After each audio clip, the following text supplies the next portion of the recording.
3장 8절 한번 읽어보세요. 그들이 그날 바람이 불 때 동산에 거니시는 여호와 하느님의 소리를 듣고 보세요. 거니시는.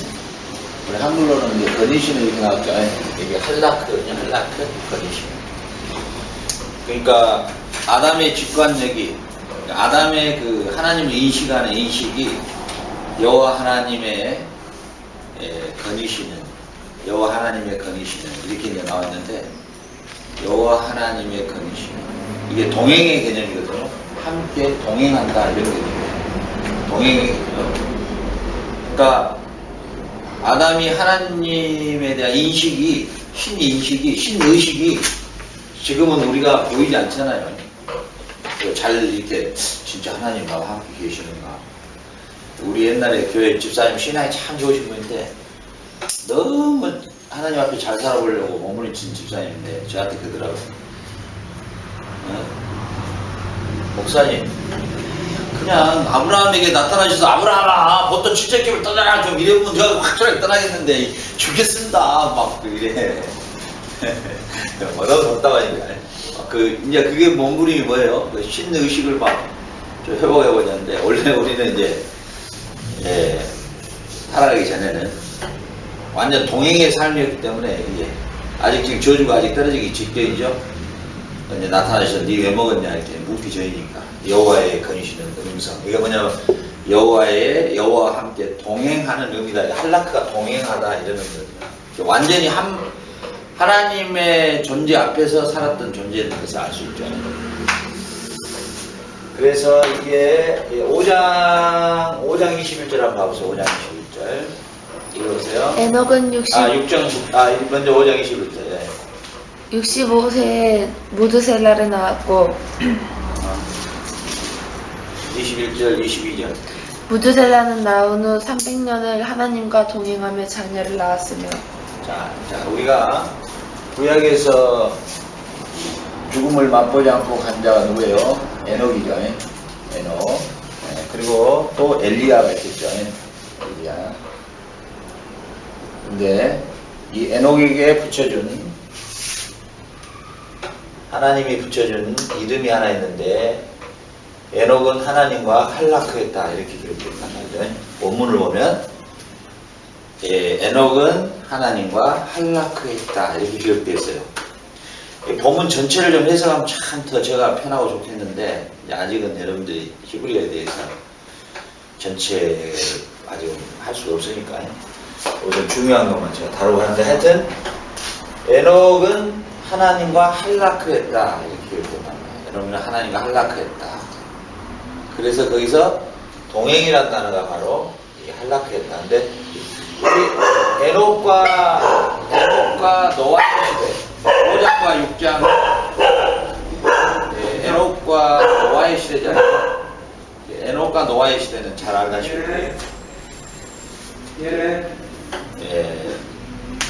너무도 타락한 시대였잖아요.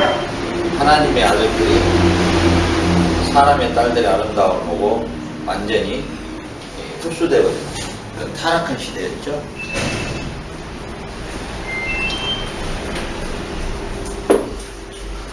그 타락한 시대에 에녹은 하나님과 할라크했다 이렇게 기록됐단 말이에요. 그럼 결국은 뭐냐면 그 타락한 시대, 그 노아 시대 최고로 타락의 아주 결정적인 절정에 이른, 우리 창세기 6장을 보면 이 잔에서 물이 더 이상 부어도 넘쳐져 버리는 그런 완전한 폐역한 시대 가운데 에녹은 하나님과 할라크했다 이렇게 기록됐단 말이죠. 결국은 뭐예요? 에녹은 하나님과 동행했다 말하고 거니시는 이가 같은 의미죠. 그러니까 뭐냐면 에녹은 비록 그 타락한 시대 가운데에서도 하나님과 함께 동행하는 할라크하는 삶을 살았다. 그렇기 때문에 에녹은 죽음을 맛보지 아니하고 부활에, 소위 말하면은 죽음을 맛보지 않고 하나님께서 데려가시는 이 모델을 통해서 앞으로 주님의 재림의 날에 구원할 자가 누구인가? 그 모델로 구약에서 첫째 제시됐던 사람이 바로 이 에녹이라는 사실이에요. 결국은 우리가 주여 주여 하는 자마다 다 천국에 이를 것이 아니요 하나님의 뜻대로 한락한 자가 구원을 주시겠다고 하는 구원의 첫 번째 메시지가 어떤 자가 구원을 얻을 것인가? 한락한 자다. 하나님과 동행했다. 하나님과 함께 거닐었다. 이렇게 성경은 기록하고 있다는 사실이죠. 결국은 주님이 언제 주님 재림하십니까? 그러니까 내가 노아의 때와 같을 것이다. 이렇게 말씀하셨거든요. 그럼 노아의 때에 에녹은 함께 하나님과 함께 한락했다라고 하는 사실이에요. 결국은 하나님과 동행하는 삶을 살았는데 그 동행의 의미가 뭐냐? 바로 하나님의 신본주의적 삶. 다시 말하자면 하나님의 뜻을 따라 걸어갔던 사람. 세상이 타락하든 어떻게 하든 그는 자기의 하나님과의 동행의 삶을 살았다는 것이죠. 지금 이 시대도 앞으로 시대도 예수님 재림할 때까지 이 세상이 어떻게 흘러가든 이 세상에 어떤 조류를 타고 가든 이 세상의 교회가 어떻게 타락의 길을 걸어가든 배도의 삶을 걸어가든 어찌됐든 나는 하나님과 함께 거니는 동행하는 한라크의 삶으로 걸어가는 자가 주여 주여 하는 자마다 천국의 것이 아니요 하나님의 구원에 참여한다는 것을 말씀해주고 있는 것이죠. 예. 자, 우리 24절 한번 봐요. 24절 한번 봐요. 5장 24절 한번 볼까요? 에녹이 하나님과 동행하였더니 하나님이 그를 데려가심으로 세상이 있지 아니하였더라. 네. 에녹이 하나님과 한락함으로 당연히 하나님이 데려가죠. 굉장히 의미죠. 함께 걸었다. 이 말은 손을 잡고 건 거예요. 그런데 낭떠러지가 왔는데 아버지가 니는 떨어져 보라 나는 가볼란다. 이게 아니지 않아요? 이걸 딱 그 문맥에 보면 이렇게 돼 있어요. 에녹은 하나님과 함께 거님으로 그가 하나님이 데려가셨다. 이렇게 돼 있단 말이에요. 그러니까 한락했다고 하는 이 사건이 이 종말론적으로 보면은 그 한락한 삶만이 구원에 참여한다는 거죠. 그러니까 천국의 문은 예수님이 말씀하시죠. 결코 넓은 문이 아니다.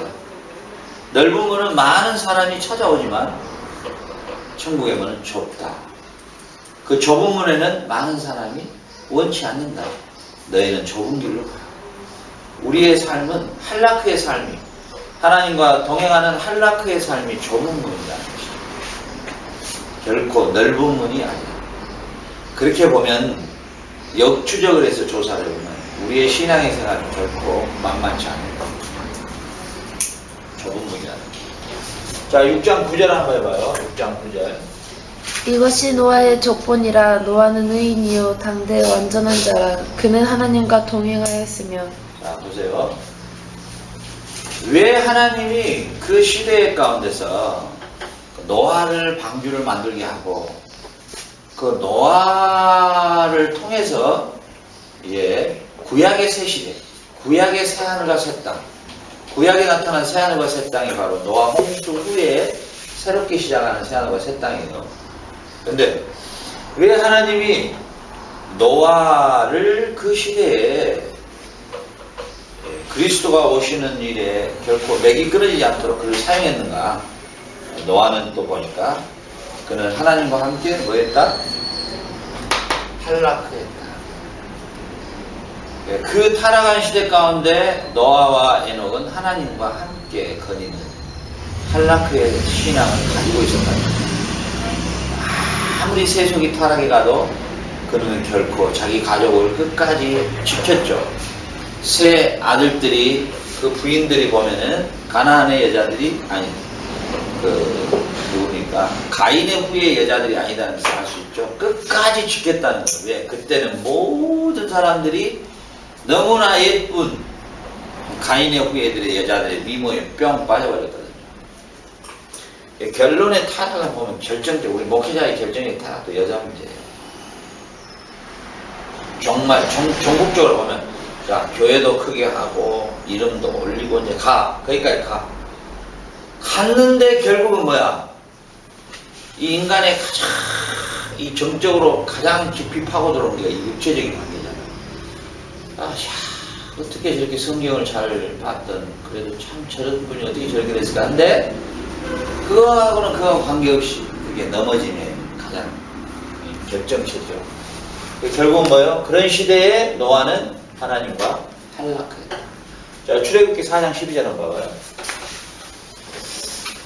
출애굽기 4장 12절. 이제 가라, 내가 내 입과 함께 있어 할 말을 가르치리라. 자, 보세요. 모세를 보내잖아요. 이제 너 가라. 내가 뭔데 거기를 가요 그랬다. 너 가라. 내가 너의 입과 함께 하리라. 이제 가라 할라크예요. 이제 가라 할라크. 자, 그러면요. 모세에게 뭘 줬죠? 지팡이를 줬잖아요. 내가 너와 함께 할 것이다.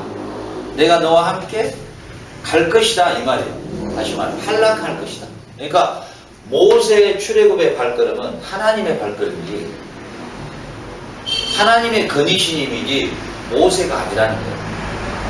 네. 지금 자카르타의 우리 고송회사님의 사역의 발은 하나님의 발이지 선교사님의 발이 아니라 할라크 가라. 우리에게 사명을 줄 때 너 가라 했을 때 그때는 내 발이 움직인 것 같은데 아니다는 거죠. 하나님의 발이 움직이신 거예요. 그래서 구원은 전적인 하나님의 사역이시에요. 우리 사역자들이 이걸 깨닫게 되면요.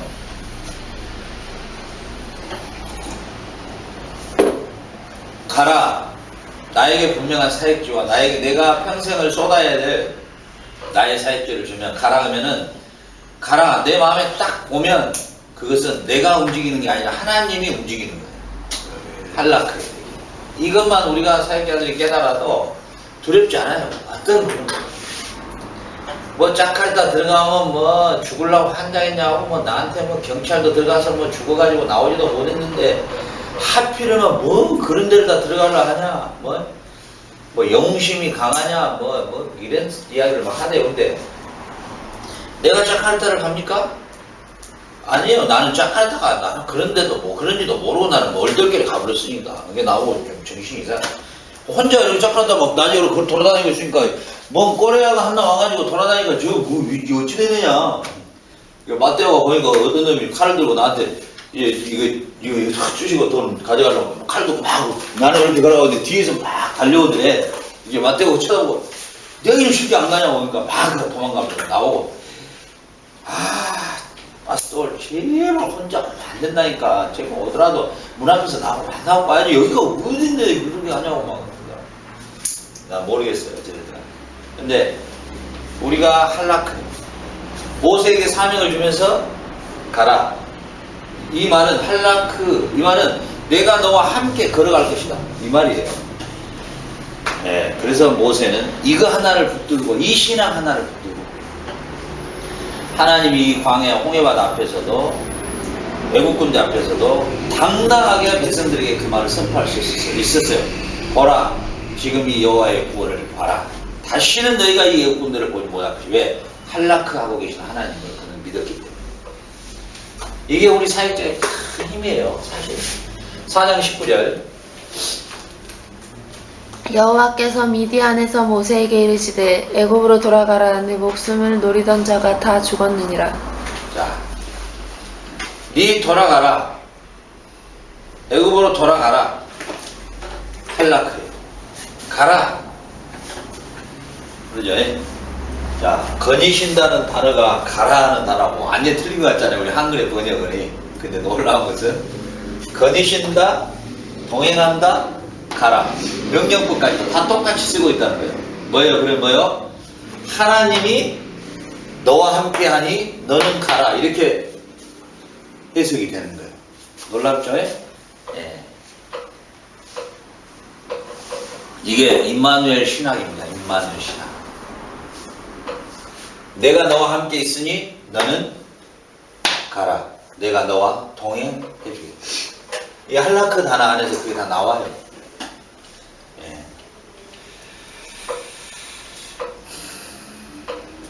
앞으로 하나님이 우리의 발걸음을 어디까지 가라고 할지 모르겠는데 하여튼 예, 우리 자카르타에도 이제 12교회를 세워야 되는데 이제 한 개 세웠잖아요. 두 개째 세울 장소가 하나 나오긴 나왔어요. 예, 그거 다 고소교사님이 다 전체적인 컨트롤을 해야 돼요. 그 다음에 거기다가 하나 이제 신문줄, 그 다음 또 담임, 지금 내가 우리 신학교에서 4명을 지금 훈련시키지 않고 있잖아요. 그러면 이제 1, 2, 3, 4, 5교회까지 된 거예요. 저희들 4년 뒤에는 다 목회할 애들이에요. 저희들은 우리 리차드 같은 경우는 대단합니다. 리차드는 공부를 시켜보니까, 대단해. 예. 성경도 암송 벌써 훈련 들어갔는데, 중요한 핵심 공부 가르치고 암송 시키거든요. 잘 해봐요. 예. 그리고 자기의 이제 자기는 이 자카르타를 위해서 복음을 전해야 되겠다. 그러니까 이제 그러나 우리 하나님이 28,000명의 12교회가 전혀 걱정할 필요 없어요. 자, 그 다음에 민수기 10장 33절. 그들이 여호와의 산에서 떠나 3일 길을 갈 때 여호와의 언약궤가 그 3일 길에 앞서가며 그들의 쉴 곳을 찾았고. 자, 보세요. 지금 출애굽의 여정을 이야기하죠. 앞서 가서 탈락하셨다. 미리 찾았고, 하나님이 이스라엘 백성을 가라 광야로 하나님이 하셨는데, 하나님은 미리 그들의 쉴 곳, 미리 그들이 머물러야 될 곳, 미리 그들의 종려나무 70, 그리고 마라의 쓴물을 단물로 바꾸는 작업을 이미 하나님은 다 계획을 이미 해 놓으셨다는 사실입니다. 반석에서 물을 나게 해서 물을 먹이려고 하나님이 생각하셨고, 아침마다 만나를 내려서 밥을 먹이려고 생각하셨고, 가다가 지치면 종려나무 70가지의 밑에서 텐트를 치게 하셨고, 그리고 12샘을 만들어놔서 그들에게 물을 먹이시려고 했다. 자, 이게 할라크라고 하는 이게 어마어마한 신앙이에요. 이게. 그러니까 내가 광야 같은 곳을 지금 가지만 하나님은 이미 다 설계를 해놨다는 거예요. 이미. 예. 그래, 우리가 지금 아둘람 공동체 마을에 60만 평을 이제 계약해놨어요. 그 다음에 이제 잔금, 그 다음에 뭐예요? 거기에 대한 모든 이제 설계가 들어가야 되잖아요. 네, 설계. 그래서 제가 기도하면서 하나님 앞에 이렇게 기도했어요. 하나님이 미리 다 설계하신 대로 하십시오. 저는 사실 우리 바이블 아카데미 이거 공동체 이거 관리하기도 좀 힘들기 때문에 저 몸이 가서 삽질을 한들 무슨 삽질이 얼마나 변화가 오겠습니까? 주님이 포크레인이 되셔서 떠줘야지. 내가 가서 삽질한다고 해봐야 표시는 안 하겠습니까? 주님 아시다시피 저 일 못하잖아요. 이렇게 기도하는 거예요. 왜? 하나님의 플라노는 이미 도면 조감도까지 하나님 이미 쳐놨다는 거죠. 우리 믿음으로 하나님의 할라크를 바라보면서 가자 할 때 움직이고 만난 사람 만나면 되고 처리할 때 처리하시고 벌써 수도 전기는 다 처리를 하나님 해놓으셨잖아요. 미리 다 이렇게 하나님이 움직일 때 나만 움직이면 되는 거죠. 옛날 과거에 내가 그 사업하는 그 기질이 배어 있어가지고 목회를 막 시작할 때 사업적 목회를 시작했어요. 아주 쫄딱하죠. 10원짜리 하나 없이 다 말려버리더라고 하나님. 절대 네 머리로 못하게. 이거 산 하나 팔아가지고 이거 공동체하고 이거 팔아가지고 이거 하고 이렇게 계산했더니 이거 해가지고 교회 짓고 이랬더니 사글이 기대하고 생각했던 부분에서는 싹 무너지게. 그래서 제가 할라크를 연구하면서 내가 큰 하나님 앞에 건방을 떨었구나. 하나님이 네가 가라 할 때 하나님이 간 거고 하나님이 일을 시작하라 할 때도 하나님이 한 거지 내가 한 게 아니다. 하나님이 하셔야지 내가 하려고 하면 지쳐버려요. 낭만대로.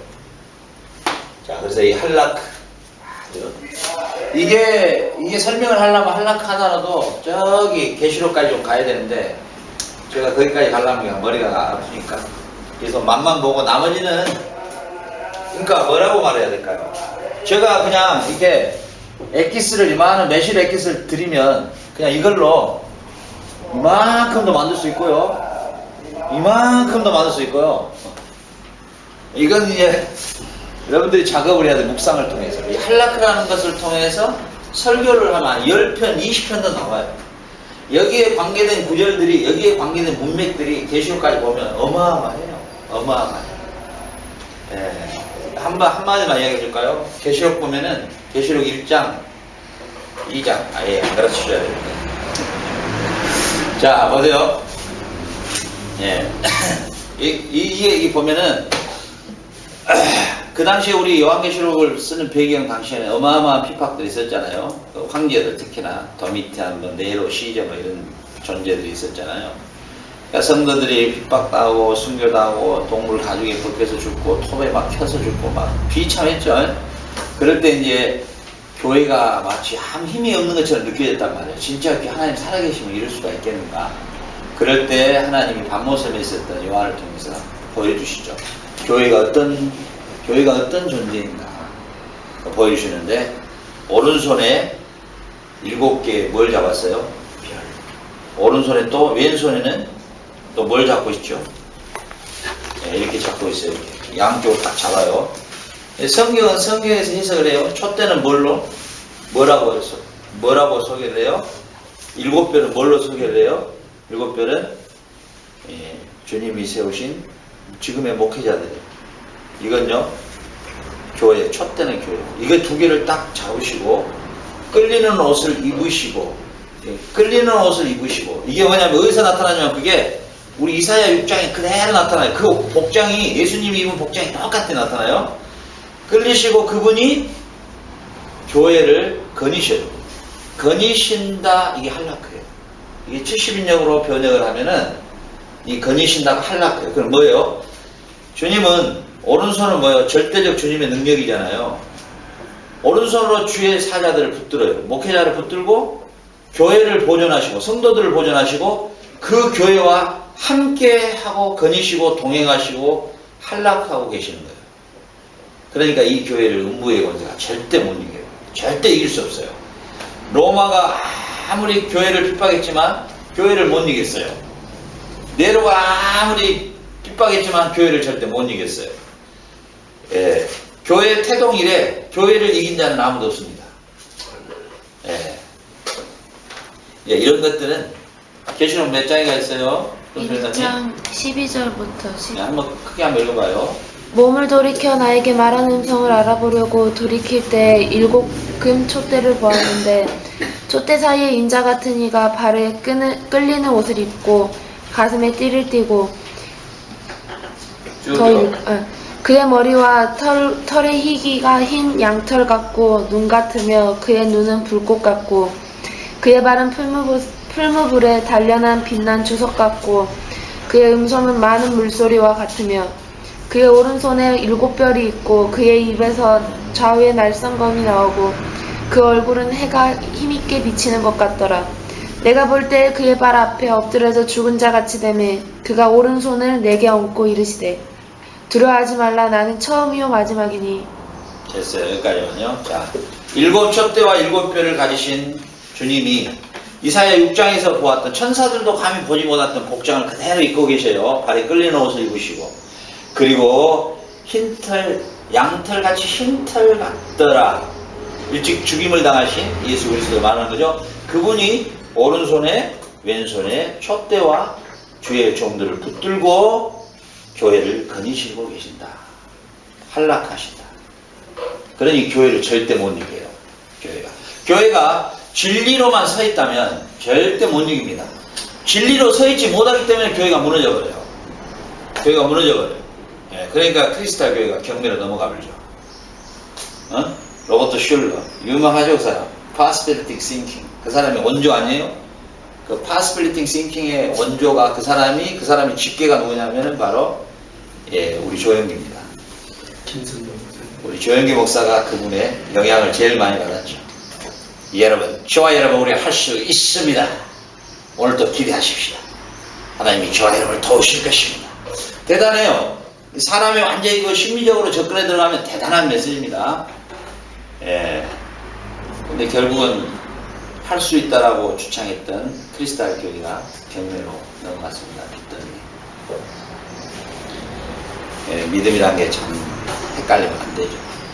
비록 그 로마의 핍박 안에서 매일 사자마비에 죽어 나갔지만 그들은 뭐예요? 그들의 신앙은 지금 우리가 갖고 있는 우리 지금 현대 교인들이 갖고 있는 신앙과는 너무너무 틀렸다는 거예요. 그래서 중국의 지하교회, 예? 저도 중국에 있었지만 중국의 지하교회는 아직도 잡히면 그대로 그냥 공안에 들어가서 죽습니다. 죽을 만큼 두드려 맞든지 병신되든지. 삼자교회들은 그냥 놔둬요. 그대로 놔두면 삼자교회는 정부에서 인간을 해주는 교회들이에요. 예, 그 감시하에서 움직이죠. 근데 진짜 지하교회에서 진짜 복음을 사수하는 사람들은 그런 고문을 당하는데 그 사람들이 한국이 너무 교회, 우리나라 마치 새마을운동처럼 한국에 너무너무 교회가 봉된다니까 와서 교회를 돌았어요. 은밀하게 돌고 돌아가면서 딱 남긴 말. 우리가 섬기는 하나님과 다르네요. 이 말을 하고 가버렸어요. 우리가 섬기는 하나님과 다르더라고. 한국 사람. 왜? 이미 기복, 치복, 물량화, 만몬화, 샤머니즘화 돼버린 기독교. 예. 근데 중요한 게 뭐냐면 교회가 진리가 선포되고 그리스도의 복음이 선포되기에는 절대 음부의 권세가 이기지를 못해요. 베드로가 그러잖아요. 니나 누구라고 하느냐? 주는 그리스도시요 살아계신 하나님의 아들이십니다. 과연하시구나. 참 네가 거기 있다. 이걸 알게 하는 혈육이 아니요 하늘로부터 성령께서 너에게 가르쳐줬는데 네 고백에 내 교회를 세우리니 음부의 권세가 절대 교회를 무너뜨리지 못할 것이다. 그러니까 주는 그리스도시요 살아계신 하나님의 아들임을 선포하는 교회면 주님이 붙들어 주겠다는 거예요. 이게 할라크야, 할라크. 그러니까 제가 바이블 아카데미를 통해서 이 정도를 엑기스를 드리면 그 범위는 사실 이 정도 커요. 근데 제가 그거 하나를 가지고 그러면 이거 하나를 가지고 제가 하루 해버리면 이게 이 진도가 없어버리잖아요. 지금도 아직 창세기 3장에서 이렇게 헤매고 있는데 시작한 지 몇 강인데 그래도 전체적인 것을 봐야 되니까 계시록까지 가려면 그러면 고생사님하고 나하고 무덤에 들어가기 전에 계시록을 끝내고 가야지. 마지막 이제 어디 부분을 다루고 가야 되냐면 주 예수여 어서 오십시오. 우리 그냥 내일 잠깐다. 마라나타. 그래서 제가 그 공사 들어가기 전에 나 자리 하나, 우리 사모님 자리, 또 우리 고소인사님 자리, 우리 또 김목사님이 원하신다면 내가 김목사님 자리도 하나, 우리 의영자 사모님 자리도 하나, 우리 또 성서에서는 자리도 하나, 이렇게 총 6개 딱 해서 3개를 비석에 세우려고 해요. 비석해봐야 뭐 다른 게 아니고 이렇게 해서 그냥 마라나타 그러면서 그냥 가봐요. 그래요. 자, 우리 창세기 3장 15절 한번 봐보세요. 우리 유명한 거죠. 유명한 메시지가 이제 우리가 뭐 원시복음이다, 뭐 원복음이다 이런 말 많이 쓰죠. 내가 너로 여자와 원수가 되게 하고 내 후손도 여자의 후손과 원수가 되게 하리니 여자의 후손은 내 머리를 상하게 할 것이요 너는 그의 발꿈치를 상하게 할 것이니라 하시고. 자, 여기까지요. 자, 우리 이거 뭐 잘 아는 내용이죠. 우리 그래서 이걸 뭐 원복음이라 뭐 원시복음이라 이렇게 하는데 여기서 중요한 단어가 뭐냐면은 이 로시라고 하는 단어는 로시. 이거 한글로는 그냥 머리 이렇게 나왔잖아요, 머리. 근데 이거 머리라는 의미가 아니고 이게 번역을 조금 잘했으면 참 좋았는데 지금 뭐 세번역이니 뭐 현대 성경이 해봐야 뭐 장애인을 갖다가 예를 들어서 뭐 우리가 성경에 나오는 뭐 병신을 갖다가 신체 부자유를 하신 너를 명하는 뭐 이렇게 나온 그 말이죠. 그게 아니고 이거 뭐냐면 절대 권세를 말 절대 권세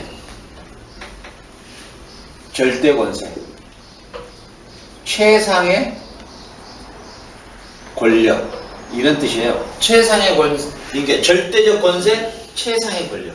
이 절대적 권세와 최상의 권력을 예수님께서 깨버리겠다는 거예요.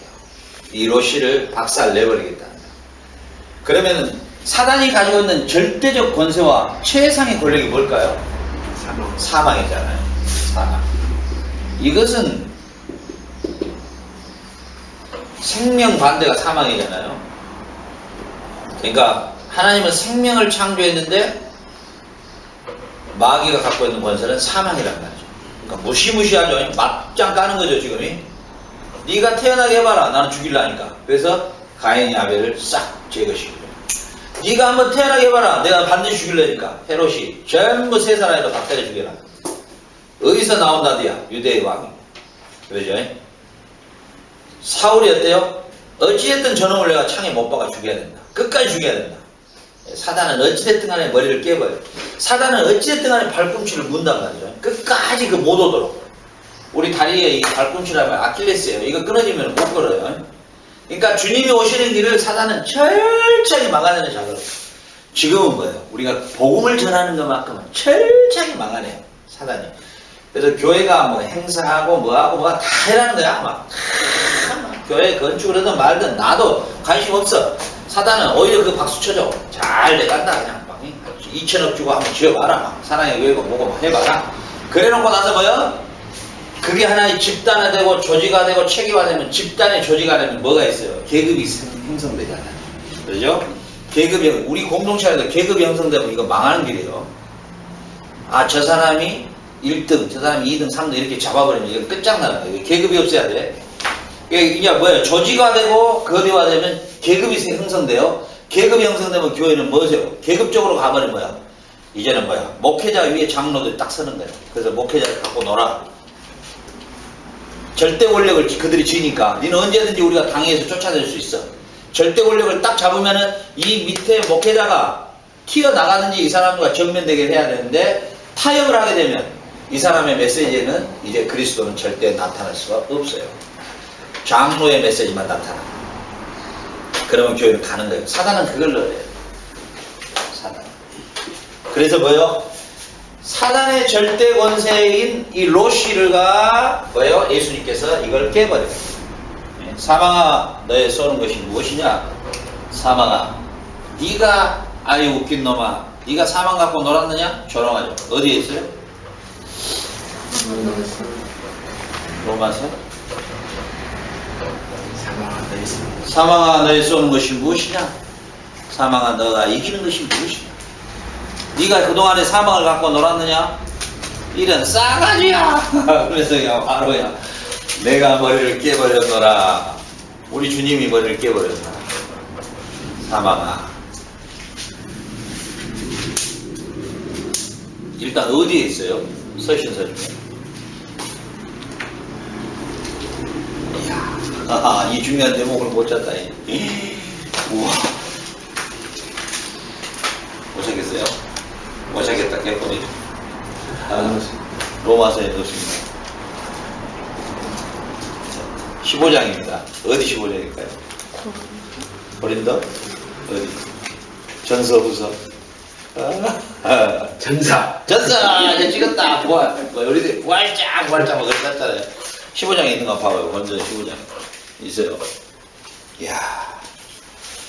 우리가 주님의 부활의 수용을 가장 불쌍한 자라. 세상에 가장 불쌍한 자라. 주님의 부활. 이야.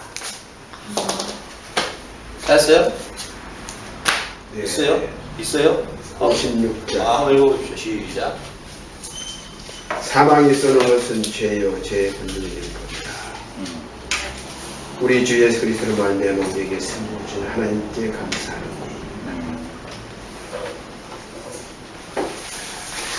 이야. 사망아 너의 쏘는 것이 무엇이냐? 못 찾았어요? 15장 보십니다. 예, 한번 읽어보십시오. 사망아 너의 승리가 어딨느냐? 사망아 내가 쏘는 것이 어딨느냐? 이야. 역시 우리 이영대 사모님 최고. 우리 이영대 사모님 내일 점심에서 해방, 저녁까지 제가 해방해 드리겠습니다. 너무 고생하셔가지고. 내일 해방입니다. 우리 사모님도 해방. 자, 사원이만 죽었네. 아니 내일 우리가 우리 공동체 거기가 그 일본 사람들이 그 배추하고 그 무농사를 크게 짓거든요. 그 여기 이제 우리나라 보면 가락동 시장 거기에다가 그걸 전체 거기서 다 물량이 가요. 그래서 내일 우리 가서 몇 가지 알아보고 그것도 좀 사가지고 하려고 내일 우리 여기서 점심 먹고 출발할게요. 그 식사를 우리가 갔다 오잖아요. 갔다 오면 한 10시 반 정도 되잖아요. 10시 반, 11시 정도. 그러면 애들이 청소는 뒤에 하고 밥을 먼저 우리가 같이 먹어버리고 우리는 씻고 출발하고 애들은 청소하고 그런다. 그래야 이제 우리가 거기서 저녁을 아예 해결하고 오면 되지. 저녁은 라면 놔두고 갈 테니까 형님들 애들 라면 하나씩 먹어라. 오케이? 네. 우리는 이제 거기 가서 금식하고 금식하면서 이제 그 야생닭을 가세요. 꼭 금식한다기보다는 자 그래서 결국은 기가 막혀. 자 그런데 우리 송선사님도 애기들 맛을 데려가야 되는데 같이 가야 되는데 애들 관리가 또 애들 저것도 나도 보면 지금 젖꼭지 없으니까 전부 돌아다니는 자 그래서 이제 아니 근데 우리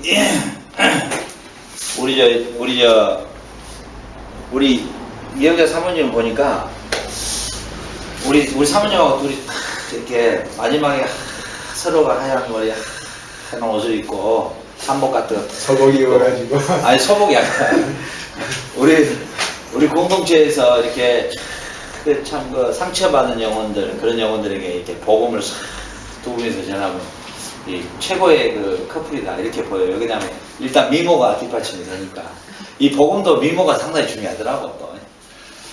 자 남자는 다 죽어버렸으니까 서울 입고 남자는 서복 입고 우리가 먼저 가면 이제 두 분 서복 입고 이제 부활절로 서복을 입고 나타나.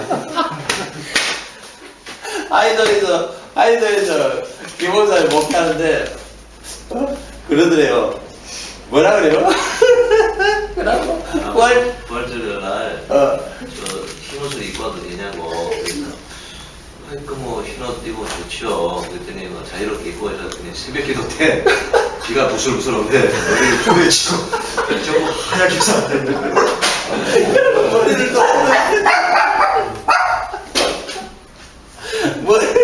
머리를 풀어주고 하얀 소머리 걸어갖고 앞에 앉아 지금 눈도 보니까 까맣잖아.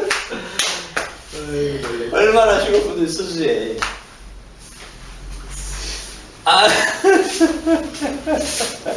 얼마나 죽었는데 쓰지. 하얀 소머리. 자, 그 다음에 그래서 결국은 사망한 너에 쏘는 것이 무엇이냐. 사망한 네가 이기는 거 이거냐. 바울이 그러는 거야. 이미 그리스도를 통해서 너는 이제 끝났다. 그러니까 예수님이 십자가에 죽고 부활하심으로 사망의 머리는 이 로시는 이제 끝났어요. 예. 지금 우리가 살아가고 있는 시대에 이렇게 생각하면 아주 간단해 이 설명이. 나무가 이렇게 있으면 여기다가 끈을 묶어서 제가 그림을 잘 못 그려서 이렇게 개라고나 할까? 이렇게. 좀 그러네요 이 개가. 예. 근데 지금 죽고 부활하심으로 사단을 딱 잡아 결박시켰단 말이죠. 이 끈이 이 정도 있어요. 개줄이. 이놈이 우리가 여기 있으면은 막 짖어. 근데 이놈이 우리한테 다가오는 거리는 이 끈의 거리만큼만 다가와요. 이미 잡혀버렸어. 그러니까 여러분 가까이 올라오면 팍 발로 차면서 돌로 탁 찍어버리든지 해버리면은 이 사단의 권선에 이제 더 이상은 이제 이놈은 재림의 날 이거 가기 준비 복날 잡으려고 7월달에 잡으려고 이렇게 묶어놓은 상태이기 때문에 우리가 사단의 세력은 이미 끝났어요. 그는 이미 머리가 깨져버린 상태이기 때문에 힘이 없어. 그러니까 보이는 이 사단의 역사가 이렇게 가시적으로는 확 막 짖는 것 같지만 우는 사자처럼 우리를 삼킬 것 같이 막 나타나지만 결국은 우리는 주님 안에서 딱 주님이 우리와 함께 한락해버리기 때문에 이제는 끝났죠. Podría ir al baño. 자, 그 다음에 창세기 3장 21절. 자, 우리 소유사님이 한번 크게 읽어보세요. 여호와 하나님이 아담과 그의 아내를 위하여 가죽옷을 지어 입히시니라. 자, 입히시다.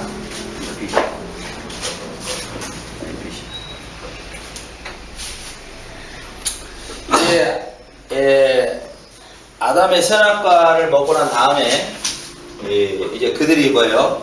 눈이 밝아졌다 그랬죠. 그래서 이제 사실은 눈이 밝아진 게 아니라 어두워진 거죠. 어두워지니까 뭐예요? 앞을 가렸다 이렇게 나오잖아요. 그 전에는 둘이 벌거벗었는데 전혀 뭐예요? 부끄럽지가 않는, 그렇죠. 그러니까 전혀 부끄럽지가 않는, 그러니까 전혀 그 부분에 대해서 전혀 의식이 안 됐던 부분이 갑자기 의식이 살아난 거죠. 이 의식이 그래서 신의식은 사라지고 죄의식이 살아난 거예요. 그러니까 신의식.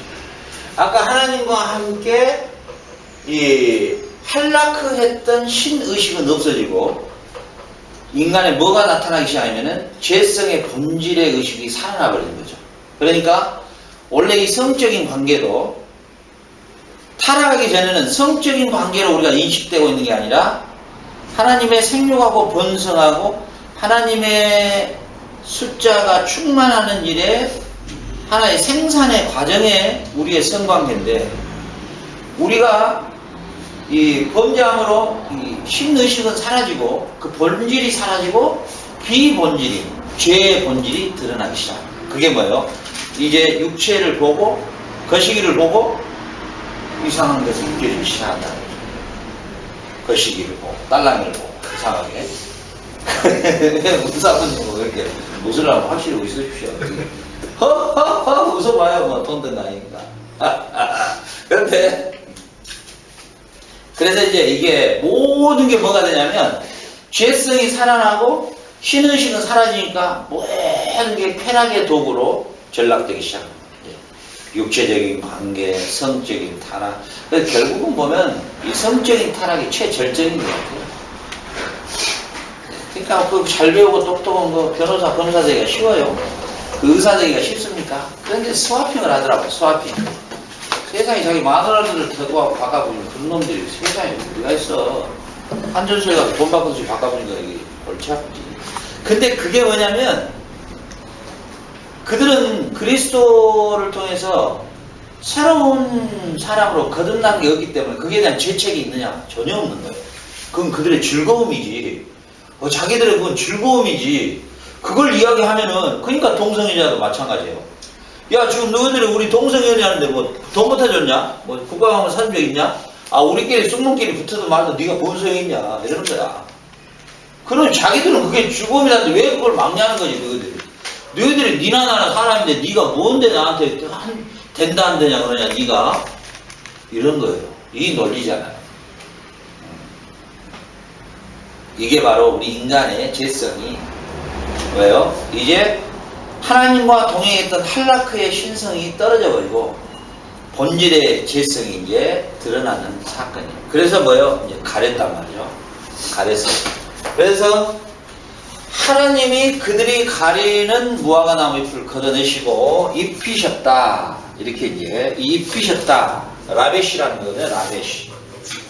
라벳이. 자, 그러면 이게 이제 의미가 상당히 깊은 의미인데 여기를 한번 다루도록 하죠. 자, 창세기 27장 15절 한번 봐요. 리브가가 집안 자기에게 있는 그의 마다들 에서의 좋은 의복을 가져다가 그의 작은 아들 야곱에게 입히고. 자,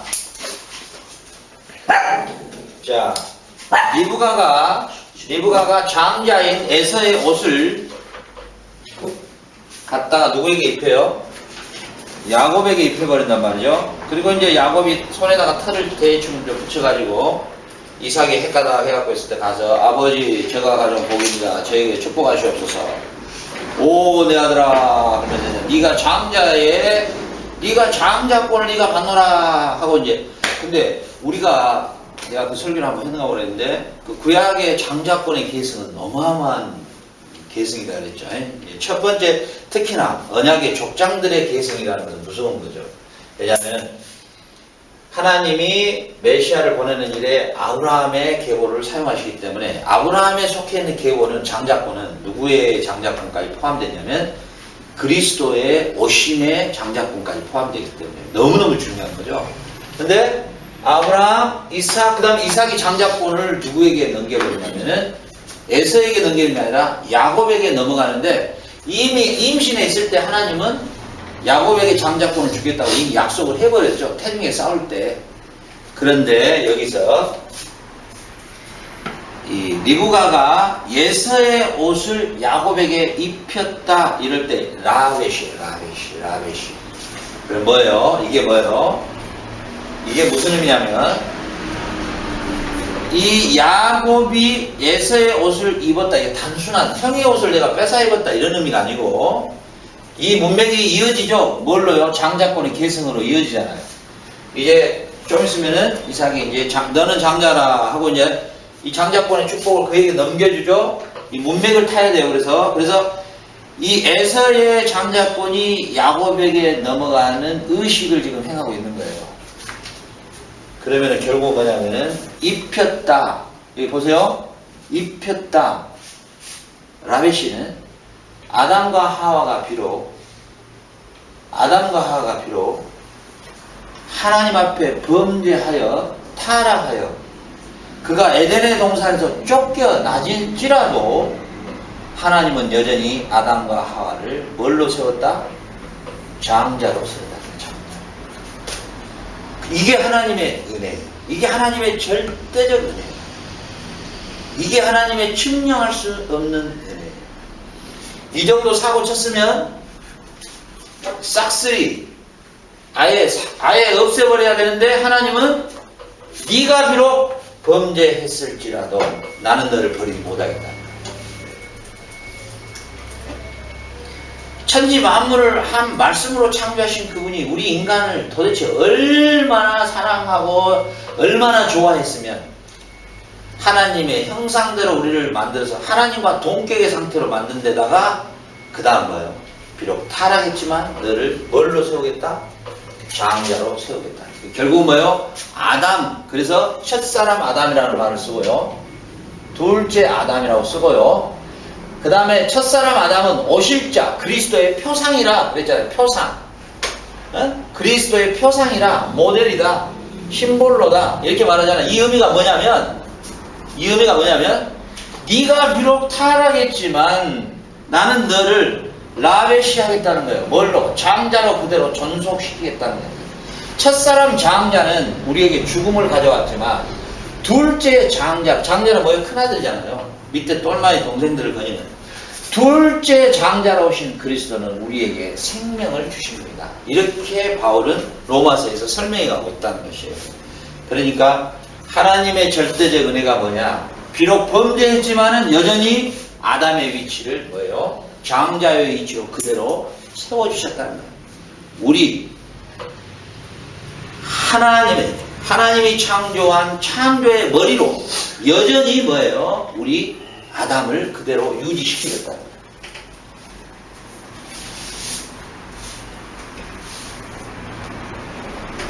이야, 이게 하나님의 속성이고 성품인데 우리는 조금 배신 때린다고 해도 참거든. 가라고. 이게 조그만 빈정상하게 그냥 짜고짜고 해버리네. 근데 하나님의 성품은 그게 아니에요. 비록 네가 배신을 때려도 그래서 뭐예요? 마지막 예수님께서 최후의 만찬 해놓으시고 6월절 만찬 차리시고 떡을 딱 너는 유다를 보고 나를 배신 때릴 놈이 지금 떡바구니에 손 넣은 놈이다. 근데 그 문맥에서 마지막 주님의 마음 뭐라고 기록되느냐? 하나님이 끝까지 사랑했다. 이게 이제 하나님의 성품이고 무한대의 사랑이죠. 이런 성품을 우리가 이런 형상으로 회복돼야 되는데 이거 뭐 옆에도 못 가고 있으니 이게 참 안타까운 일이죠. 이렇게 큰 배신을 때렸는데도 여전히 뭐예요? 장자의 위치로 세워준다. 그 우리나라 역사요 물론 사극이란 게 약간 미화도 되지만은 우리나라의 그 일본 역사에서 나오더만 내가 참 감동 깊게 한번 그걸 읽은 것 같은데 그 장수가 배신을 하잖아요. 자기 아주 신복의 신복 중 신복 장수가 배신하는데 그 배신 때린 그놈이 배신을 때렸는데 그 적군 그놈이 와서 와해를 시키려고 네가 그렇게 아꼈던 오른팔의 장수가 너를 배신했다 이러거든. 그러니까 거기다 딱 글을 써서 보내준 게 뭐냐면 니는 그 애가 배신했다고 생각하지만 나는 그가 배신하지 않았다고 생각한다. 그는 나를 영원히 배신하지 않을 것이다. 그것을 배신 때는 그가 편지를 읽고 다시 복귀했다. 그 내용 스토리를 내가 지금 모르겠어. 하도 오래됐니. 하여튼 간에 하나님은 자 그 다음에 41장 42절 한번 봐봐요. 41장 42절. 자기의 인장 반지를 빼어 요셉의 손에 끼우고 그에게 세마포 옷을 입히고 금사슬에 목을 걸고 금사슬을 목에 걸고. 이야 지금 바로가 완전 요셉에게 학교다 가버렸죠. 세상에 뭐 이런 놈이 있는가 그러죠. 근데 우리가 이방 왕들이 구약성경에 많이 등장하잖아요. 절대 왕들이 다리오 막 이런 애들이 막 그런 이런 애들이 나타나잖아요. 근데 이게 직계가 주로 대부분 보면 또 이상하게 요셉이 뭐 애고방의 직계로 바로 이제 밑에 총리격으로 막 나타나고 다니엘도 이렇게 밑에 직계로 나타나잖아요. 나중에 우리가 한번 보면 참 좋은데 이 이방의 왕의 그림자는 만왕의 왕이신 그리스도를 그대로 나타내고 있어요. 네, 그대로 나타내거든요.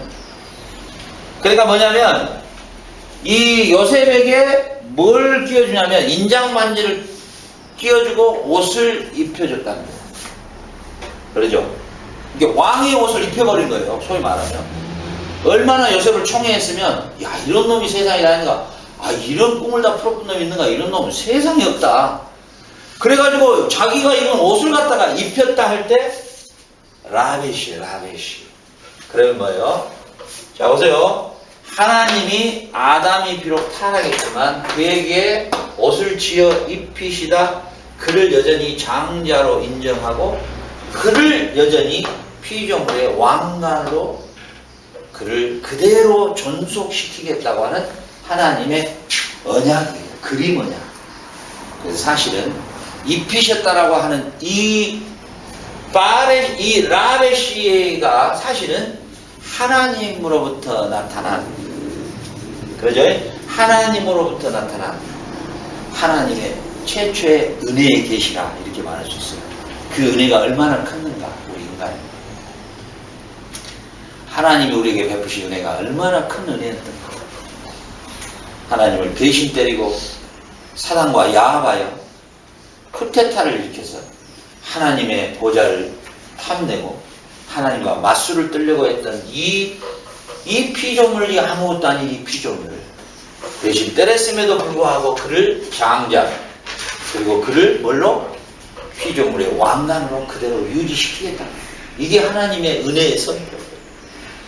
그러니까 우리도 매일 자빠지잖아요. 사실 매일 넘어져요. 우리 마음으로 생각으로라도 행동으로라도 우리가 매일마다 사실 하나님 앞에 부끄럽지 않은 게 뭐 있어요?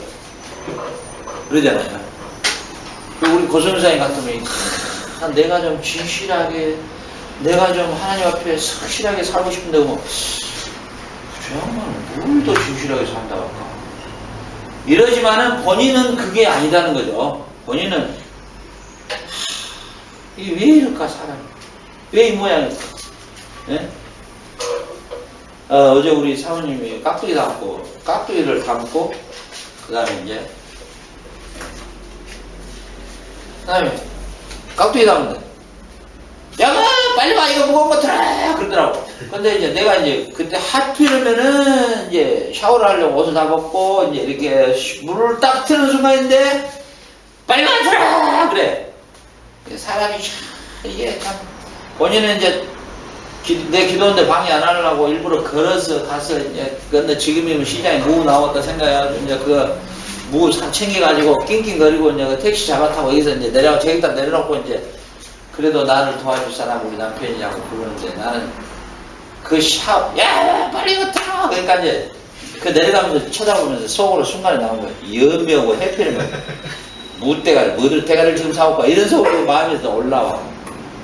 그러고 난데 어제 딱 깍두기를 담고 있는 모습을 보니까 참 인간이 더럽구나. 참 인간 존재가 참 더럽기가 한이었구나. 세상에 이게 참 이거 다 내 입에 넣으려고 저 몸을 주시는데 내 샤워하는데 방해된다고 연배우 해피려면 지금 가서 무대가를 사고 온가 이런 생각을 했다는 참 자체가 인간이 참 한없이 추접스럽고 더럽더라고. 그래요, 맞아요. 우리가 이게 답이 안 나온 존재야. 사실 따지고 보면 답이 안 나와. 이게 우리의 죄성이라는 게 답이 나오지가 않아. 이게 한이 없는 거야. 근데 하나님의 이 은혜가 아니면 어떻게 우리가 살 거야. 이렇게 배신을 때렸는데도 불구하고 장자로 존속시켜주고 우리를 여전히 피조물의 왕관으로 우리를 그대로 왕관을 씌워주시기를 원하시고 그리고 인장반지 이거 뭐야 총 재산권의 위임이거든요. 이게 구약 때 왕이 이렇게 딱 끼워주잖아요. 그러면 이건 뭐냐면 그 사람의 통치권까지도 다 위임하는 거예요. 그러니까 실질적으로 요셉은 애굽의 통치권을 직접 통수자가 요셉이었어요. 이것이 이제 그리머너라 그러는데 아버지께서 아들 그리스도에게 왕권을 위임하는 그런 장면인데 완전한 통치권을 갖고 있었어요. 그런데 재밌는 게 이 구절이 그대로 어디로 넘어가냐면 혹시 어디로 넘어갈까요? 비유에서 아들 누구? 탕자의 비유에서 나오잖아요. 여러분이 처음 사무치고 왔어. 근데 큰아들 놈은 전혀 부도낸 적이 없어. 지가 아버지 소 한 마리도. 근데 아버지가 그 애가 왔어. 전치 열어라. 그리고 뭐야? 옷을 입혀라 그래. 첫째 옷을 입혀라. 그 다음에 뭐냐? 아들아 이리 와라고 전부 잔치객들이 모인 앞에서 반지를 딱 빼서 아들에게 딱 끼워준단 말이야. 그러니까 장자가 돌아버려 미쳐버려요. 그러면서 이놈이 뭐라요? 나는 여태까지 아버지 옆에서 율법과 계명을 잘 지킨 아브라함의 자손인데 저놈 새끼는 타락해 갖고 돌아온 삭개오 같은 놈이고 창기와 세리 같은 놈인데 거기서 이방인을 비유할 때 탕자로 그리고 뭐예요? 이 아브라함 자손이라고 자칭하는 유대인이나 바리새인 서기관들을 자칭해서 장자로 지금 주님 비유하시고 그러면서 말하자면은 이 장자권의 계승을 누구한테 주냐? 네가 아브라함의 자손이라고 율법을 잘 지켰다는 너희들한테 돌아간 게 아니라 비록 얘가 삭개와 같은 인생을 살았지만 나를 메시아로 구원자로 받는 이가 나의 장자가 될 것이다. 그 비유가 그거예요. 그 비유예요. 그 비유니? 예. 근데 그 비유에서 하나님 사랑을 이렇게 말해주는 것도 물론 좋지만 사실은 그 비유 안에 숨어있는 진짜 의미는 이 의미가 맞죠. 이게 입히셨다. 그 배경이 바로 이 라레시의 배경에 방금 봤던 게 창세기 42장 42절의 배경이에요. 그래서 요셉은 뭐예요? 이방놈이잖아요. 포로로 잡혀온 놈이야. 그러잖아요. 노예뿐이 안 된 놈이에요. 그런데 뭐예요? 그에게 왕권이 넘어가고 있는 것을 볼 수 있죠. 우리가 이방이지만은 우리가 예수님을 나의 구주로 영접하니까 우리 문혜경 사모님이 문공주가 된 거예요. 문공주. 그러니까 문공주는 뭐냐? 문공주는 달공주야. 문왕비. 아, 문왕비? 아니, 그래도 공주로 해. 나 같은 남자 다시는 만나지 말고. 고생을 했으니까. 그래서 문공주야. 문은 뭐야? 영어로 문? 달이야. 그래서 당신의 이름을 달공주. 야, 그래서 이달고가 있는 거야. 야, 내가 말하고도 멋있네. 이달고. 당신이 빵집 하면 이달고. 아, 그래서 결국은 하나님이 우리가 타락했음에도 불구하고 우리의 위치와 존재를 그대로 존속시켜 주시는 은혜가 가장 큰 은혜라는 거죠. 자, 그 다음에 출애굽기 28장. 너는 그것들로 내 형 아론과 그와 함께한 그의 아들들에게 입히고 그들에게 기름을 부어 위임하고 거룩하게 하여 그들이 제사장 직분을 내게 행하게 할지며. 자, 오세요. 자, 제사장의 옷은 아주 독특하게 생겼더라고요, 보니까.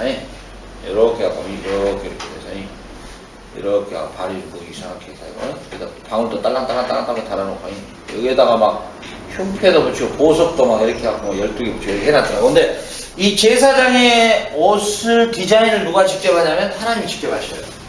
우측에는 뭐, 좌측에는 뭐, 아래쪽에는 뭐, 다 이렇게 탁탁탁탁 어떻게 하나 쫙 하거든요. 그러면서 뭐라 하냐면은 이 옷을 직접 만들어서 제사장에게만 입혀라. 제사장에게만 입혀라 할 때 라베시야, 라베시. 하나님이 직접 직조해서 만들어서 제사장의 옷을 입히시는 거예요. 라베시 하신 거예요, 라베시. 결국은 뭐예요? 아담이 타락했음에도 불구하고 장자권을 그대로 존속시키시면서 하나님의 아들됨의 장자권을 존속시켜주고, 두 번째는 뭐예요? 그를 왕의 자리로 그대로 존속시켜주고 피조물의 왕으로, 세 번째는 제사장의 직분을 그대로 존속시켜주고 있다는 사실입니다. 그래서 이 베드로 사도가 너희는 뭐 같은 뭐다? 왕 같은 제사장. 뭐 홍어 같은 소주다 이러면 안 되겠죠. 그는 왕 같은 제사장이다. 너희들은 왕 같은 제사장이다. 거룩한 장자다. 그러니까 결국은 베드로는 무식한 게 아니고 구약을 쫙 끼고 있다. 구약을 쫙 끼고 있어요, 머릿속에. 네. 제가 한번 이야기했죠. 베드로는 세례 요한의 제자였습니다.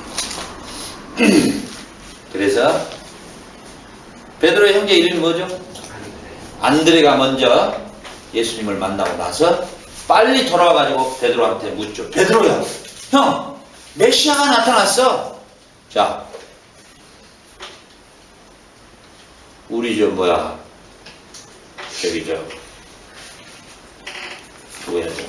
성준이가 나한테 와가지고, 목사님, 중요한 일이 있습니다. 모구천 주인이 여기 왔네요. 저 앞에를 거닐고 있네. 그러면 내가 거기 나하고 뭔 관계가 있냐. 우리가 고기 먹으러 갈 때 고기나 좀 촉촉 물어주라. 빼짝 말라는 말하고 나하고 관계가 없는 이야기예요. 그죠? 근데 성중이 왔어. 목사님, 지금 우리 집 앞에 이게 뭔 일이랍니까? 우리 성선사님 하얀 소복을 입었어요. 그래서 내가 뭐야? 소복을 입었다고. 이게 뭡니까? 나하고의 절실한 관계, 끊을래야 끊을 수 없는 관계에서의 내가 흥분하고 움직이게 보면 우리 몸은 그렇게 해서 움직이는 거예요. 이해관계가 없는 사람하고는 움직일 이유가 없죠. 그러죠. 그런데 뭐야? 안드레가 와가지고, 형, 메시아가 왔어. 내가 보니까 메시아야. 이러니까 베드로가 진짜 뭐예요? 베드로는 철저하게 메시아를 기다렸던 사람. 그래서 가는 거예요. 도대체 진짜. 그러니까 막 예수님 앞으로 사람들이 쫙 모여오기 시작하죠. 이렇게 세례요한의 제자들이 세례요한에게 말하죠. 지금 같으면 죽여주옵소서. 죽은 어떻게 된 겁니까? 전부 저쪽으로 몰려버렸는데 우리 성도가 제일 강합니다. 뭐라고? 당장 그 교회 앞에 차를 대고 전부 갖다 실어라! 우리 강주에는 그런 교회가 있었어. 아이, 추잡은 놈들. 아유, 진짜. 시험지 찍지, 그런 놈들. 아유. 지금 교회가 한 2,000명 되는데, 그 교회에서 다른 성도들 다른 교회로 간다는 소리를 들었어. 그 부목사가 개척해가지고 가는데, 그리 한 몇 명이 간가 봐.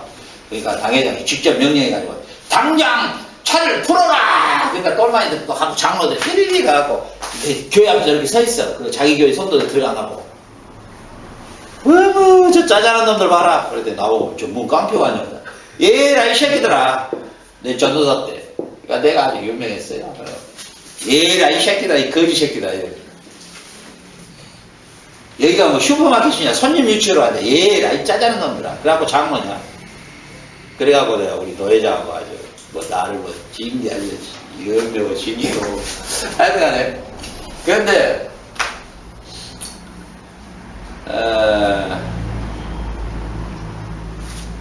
하나님이 우리가 범죄했음에도 불구하고 우리의 위치를 여전히 창조의 왕관으로 제사장으로 장자로 그대로 그 직분을 유지시키겠다.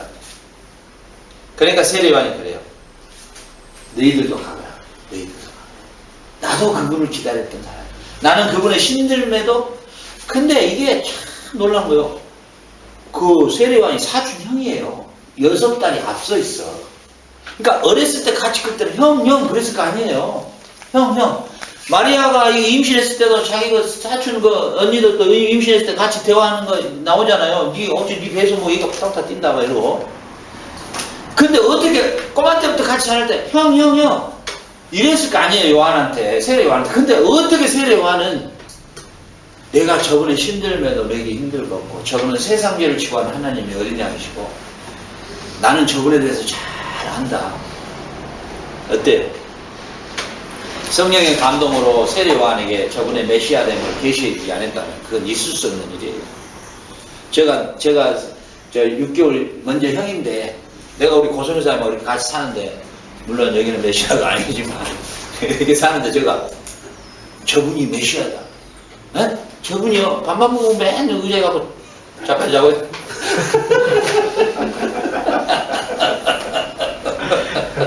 다 욕심이 되보세요. 뭐 닭뼈 걸리지?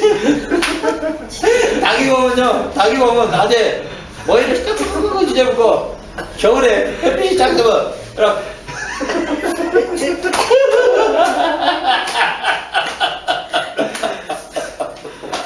그런데 내가 고성살 보고 오 세상죄를 지고 가는 아사노야 그러고 모르지만은 그게 힘드니 그 불가능하거든요. 그 어떻게 그 사촌 형이고 6개월 먼저 태어나고 얘기 때부터 같이 똥 싸고 컸는데 그 얘기 갑자기 오 세상에 이거 안 되는 일이죠. 근데 뭐요 세례요한은 저분이 진짜 메시아임을 그가 살아오는 어렸을 때부터의 쭉 과정을 보니까 진짜 메시아였다는 거예요. 그러니까 예수님이 어렸을 때 행적이 안 나타나잖아요. 가서 할례 받으신 거 외에 나타나지가 않죠. 그러면 세례요한은 벌써 예수님이 30살 때부터 사역하기 전까지 20세, 18세 이때를 다 봤던 입장이잖아요. 근데 뭐가 이상하다. 우리 그러잖아요. 이상하다. 나는 우리 성전사를 보면 벌써 이상하게 뭔가 달라요. 어쩔 때는 동자스님 같기도 하고 어쩔 때는 참 선지자 같기도 하고 어쩔 때는 참 너무너무 강한 어떤 드보라 같은 그런 선지자의 길이 있고 막 이상하게 달라. 성경을 가르칠 때 보면 다르고 설교할 때 보면 다르고 저 주방에서 밥을 때 보면 곧땡이 처음에 밥을 못 해가지고 생밥을 해갖고 쌀이 갑자기 확 줄어서 버려. 알고 봤더니 밥을 안 익혀보니까 생밥이야. 지금은 잘해. 성민이가 그랬어. 옆에 서 있으니까 공부해. 뭐 할지도 몰라. 하나도 반찬도 못하더라고. 근데 지금 와서 달인이 됐어. 지금 혼자 다 해내. 얘들 다 먹이고 뭐 자기 그래가지고 내가 어떻게 하냐 그러니까 자기는 직관적으로 하는데 그냥 대충 앞에 놔두고 그냥 대충 썰어먹는 멋있다. 대충 직관적으로 하는 직관 그러다 보면 만들어진대. 그냥 완전히 재밌어. 자 방금 어디 했어요? 어디 했어요? 출애굽기? 28장 41절. 29장 보자. 의복을 가져다가 아론에게 속옷과 에봇 받침 겉옷과 에봇을 입히고 흉패를 달고 에봇에 정교하게 짠 띠를 띠게 하고. 네, 됐어요. 29장 5절, 8절, 30절 전부가 제사장 옷을 입히는 그런 그 순서거든요. 이제 어떻게 뭘 만들고 뭘 어떻게 해가지고 어떻게 해서 입혀라 이렇게 쭉 나오거든요. 근데 여기서 계속해서 동사가 나오는데 라베시 동사는 계속 써요. 하나님. 이렇게 만들어서 이렇게 입히고 이렇게 만들어서 아론의 아들한테 입히고 이렇게 입혀라. 결국은 무화과 나무 잎을 엮었는데 사람이 스스로 자기 부끄러움을 가리려고 입혔는데 그 사람이 스스로는 안 되니까 하나님이 짐승을 잡아서 입혔는데 그 짐승의 피가 그리스도다. 물론 은혜스럽죠. 듣기는 굉장히 은혜스러운데 그렇게 설교를 했다 할지라도 은혜로 받으면 또 감사해요. 전체로 보면 그 말도 맞으니까. 그러나 본래의 의미는 우리가 타락했음에도 불구하고 장자의 명분과 제사장의 명분과 피조물의 왕관의 명분을 그대로 유지시키겠다는 거예요. 유지하여 주옵소서. 그 말하고 맞은가? 하여튼간에 이렇게. 우리 40장 한번 13, 14 한번 읽어봐요. 40장. 여기 40장. 아론에게 거룩한 옷을 입히고 그에게 기름을 부어 거룩하게 하여 그가 내게 제사장 직분을 행하게 하라.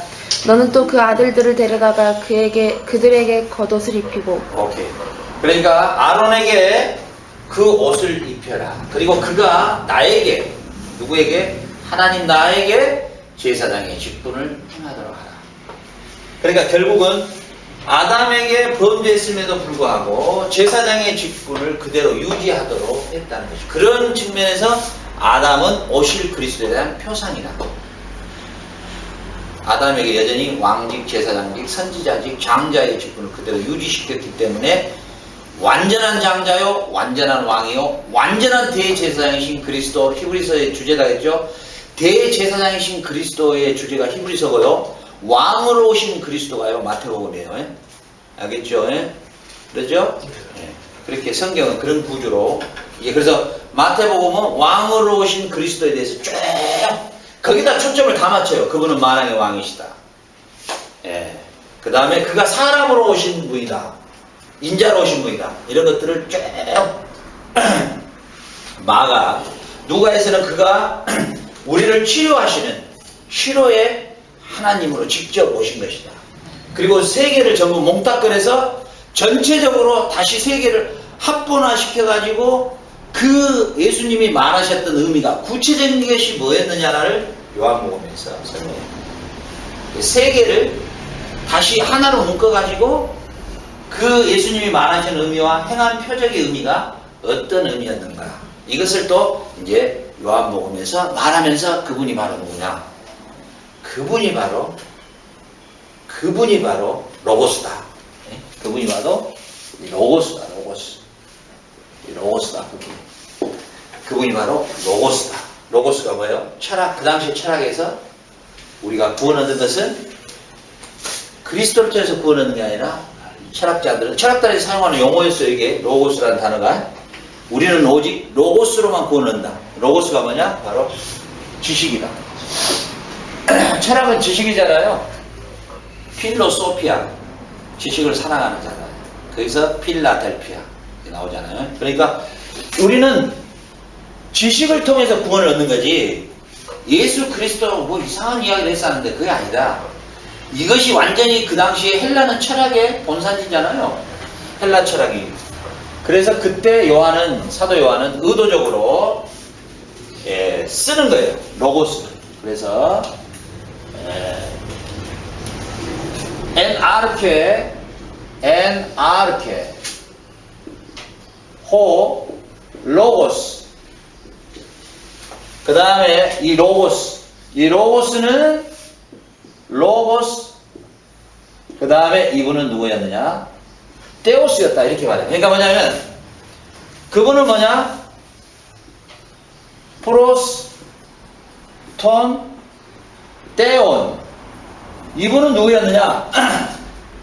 이분이 너희들이 말하는 로고스가 구원이라고 말하는데 이 로고스가 바로 예수 그리스도다. 그래서 태초에 말씀이 있었느니라, 이 말을 요한이 왜 하필이면 이 로고스로 가져오냐면, 그 당시에 철학자들이 개똥 철학을 갖고 계속 말하고 다니는 게 뭐냐면, 구원은 로고스, 우리 철학을 통해서만 있는 거다. 이렇게 헛소리를 하고 다니니까 요한은 의도적으로 이 단어를 채용해버려요. 성경에다가 딱 채용해가지고 엔아르케, 태초에, 그래 너희들이 말한 것처럼 로고스가 맞아, 있어. 이분을 통해서, 이 로고스를 통해서 너희들 구원 얻는다고? 오라이. 그 로고스는 누구냐? 프로스톤 데온. 하나님과 함께 얼굴과 얼굴을 맞대고 계셨는데 그 로고스가 오시는, 그래 네 말이 맞아. 아무것도 창조된 게 없어. 그런데 그 로고스는 누구다? 예수님이시다. 이렇게 요한복음 1장 1절부터 쭉 설명을 해주고 있습니다.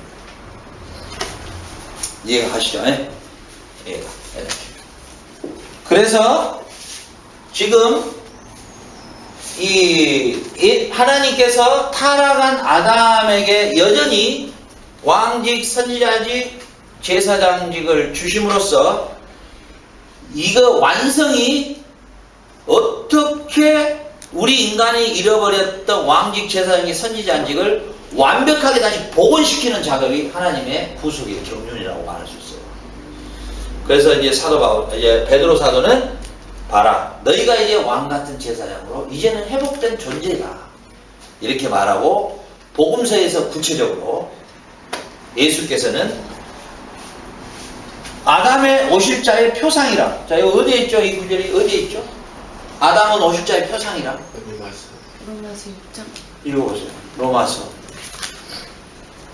우리 이제 송선회장님은 아직, 우리는 이제 곧 가야 될 분들이고, 거의 뭐 이제 뭐 많이 있어봐야 뭐 좀 이따 가야지. 근데 우리 송선회장은 앞으로 그냥 막 얘들 가르쳐야 되기 때문에 막 이런 것들을 잘잘잘잘잘, 그럼 막 목사님도 앉아서 놀랜다고. 이야, 어디 신학이냐 그러면 뭐 파라과이 신학이겠다 그러고. 더 이상 묻지 마세요. 혹시 뭐 학인 집안이나 모르고요. 그런 거 묻지 마세요. 어디에요? 읽어보세요. 자, 아담은 오실 자의 표상이다. 오실 자의 모형이라. 아담은 오실 자의 모형이라. 그래. 거기서는 지금 이 성경 개혁 성경이 아니니까 그래요. 표상이다, 모형이다. 개혁 개정. 개혁 개정이잖아요. 오리지널 개혁에는 표상이다. 표상. 그대로 놔뒀으면 참 좋겠어요. 모양이란 말이야, 표상이란 말. 그래서 한문으로 우리가 보는 것이 더 좋아요. 우리 한국말은 중국의 한문 영향권이 있기 때문에 한문을 사용하면 절대 언어가 안 돼요. 옛날에 무식한 애들이 뭐 우리 한국말을 사용하냐 그래가지고 뭐 축구할 때도 이상한 용어를 썼는데 되지가 않아요. 이미 안 되는 걸 갖다 왜 자꾸 그냥 고치려고 그러면 되지가 않죠. 우리말 자체가 한문이잖아요. 자체가 다 한문의 영향권, 영향. 이게 다 한문을 쓰고 있는데 우리가 뭐, 그러니까 중국어가 싫단 말이에요. 들어가면 보면 한 3,000 한문만 안에 싹. 자, 그래서 결국 뭐냐면은 예수 그리스도를 통해서 우리가 제사장직, 왕직, 선지자직을 완벽하게 구현하고 완벽하게 실현할 그 분에 대한 모형, 그분에 대한 표상이 바로 아담을 설명하고 있다는 거죠. 그래서 그분이 오셔서 완벽하게 우리의 원래 우리가 가졌던 완전한 주의를 완전 회복시켜주는 역사를 십자가에서 다 이루시고. 자, 그 다음에 40장 했어요? 이거 했죠? 그 다음에 사사기 봐보세요. 사사기. 여호와의 영이 기드온에게 임하시니 기드온이 나팔을 불매 아비에셀이 그의 뒤를 따라 부름을 받으니라. 여호와의 신이 뭐예요? 임하시니. 그것도 개혁 개정이구나. 이게 개혁의 원본에 들어가면은 강림하시니 이렇게 돼 있어요. 강림. 한번 사모님 한번 봐보세요. 뭐라고 써요? 사모님 성경에 옛날 올린다니까. 사사기 6장 34장 읽어볼래요? 사사기. 여기 사사기는 사기꾼들이 제일 좋아한다예요. 읽어보세요. 자. 사사기 6장. 네. 6장. 여보세요. 예. 여호와의 신 기드온이 강림하시니. 그렇지. 그렇게 나오죠. 자, 강림이죠. 강림 보세요. 강림. 이거 이대로 나왔으면 참 더 이뻤는데 갖다가 왜 갑자기 또 임하신다는 거하고 강림하는 거하고는 의미가 굉장히 차이가 있죠. 임한다고 강림한다고. 강림은 성령 하나님이 직접 뭐요? 예. 구약 때는 왕이나 선지자나 제사장들과 성령께서 함께 하셨다는데 우리처럼 함께 우리 안에 내주에 있지는 안 했어요. 그래서 뭐요? 도와주는 거예요. 그냥 아주단대로 서포트 해줬어요. 그래서 계시다가 가기도 하고 다시 오시기도 하고. 그러니까 이거 가는 걸 제일 두려워했던 사람이 누구였어요? 이 성신이 내게서 떠나지 않게 해달라고. 사울. 누가 그랬죠? 다윗은 다윗이죠? 어디에서 그 기도를 해요? 나에게 이 성신을 떠나지 마시고. 와, 한번 찾아. 진짜 있는 거 한번. 노래를 불렀을 때 노래를요. 야. 네? 성령 그래요? 51장 있어요? 10편 50편. 네. 그래서 놔두시고. 그래서 구약 때는 성령께서 지금 우리는 고린도서 3장 16절에 너희가 하나님의 성전인 것과 하나님의 성령이 너희 안에 거하는 성전인 줄을 알지 못하느냐. 지금 우리는 성령이 우리 안에 와 계셔버려요. 근데 구약 때는 와 계신 게 아니라 계시다가 가시고 가셨다가 오시기도 해요. 알겠죠?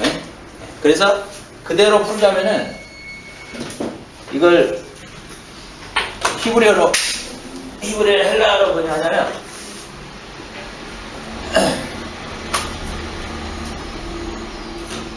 이 합성어거든요.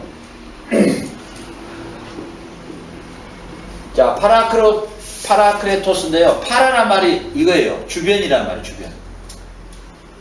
이해가 가죠? 주변에서 돕는다 이런 의미예요. 그러니까 지금은 우리에게 완전히 임재했지만 그때는 도왔다가 가시기도 하고 오시기도 하고. 그래서 이 사울이 악신이 들어서 이제 이 다윗이 수금을 켜주잖아요. 그러니까 악신이 떠나잖아요. 그죠? 예. 그죠? 예. 그러니까 이 사사기에 보니까 뭐라고 나냐면은 여호와의 신이 강림하셨다 할 때 보니까 단어가 갑자기 라벨시로 쓰고 있는 거예요. 같이. 재밌죠? 입히시다, 강림하셨다 같은 의미라는 거예요. 자, 한번 이제 추적에 가보죠.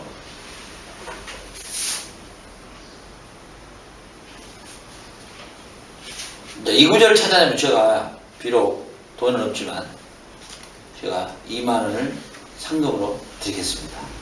뭐 저희들도 돈에 목말랐으니까 일단은 자,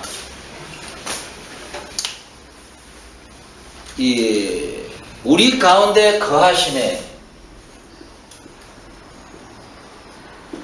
이거 어디에가 있죠? 너무 쉽게 가르치면 빨리 안 하시니까 우리 가운데 거하심에 조금 더 갖춰져야 돼요. 이제 만 원으로 떨어졌습니다. 그의 영광을 보니 독생자의 영광이 예? 그의 은혜와 진리가 충만하다. 어디에 있어요? 요한복음 요한복음 1장 6절 아, 네. 찾아보십시오. 몇 절 했죠? 그의 영광을 보니 그의 독생자요 그의 영광을 보니 그의 은혜와 진리가 충만하다. 그가 우리 가운데 거하시고 어디에 있습니까? 자, 몇 절에? 요한복음 1장 14절 한번 읽어보세요. 선생님 시작. 말씀이 육신이 되어 우리 가운데 거하심에 우리가 그의 영광을 보니 아버지의 독생자의 영광이요 은혜와 진리가 충만하더라. 이 아주 중요한 부분입니다. 보세요.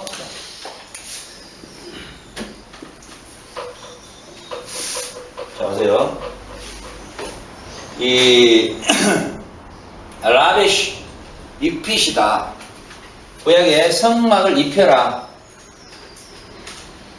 성막을 짓고 가죽으로 잡아서 입혀라. 구약 때는 동물의 가죽으로, 가죽이 뭐죠?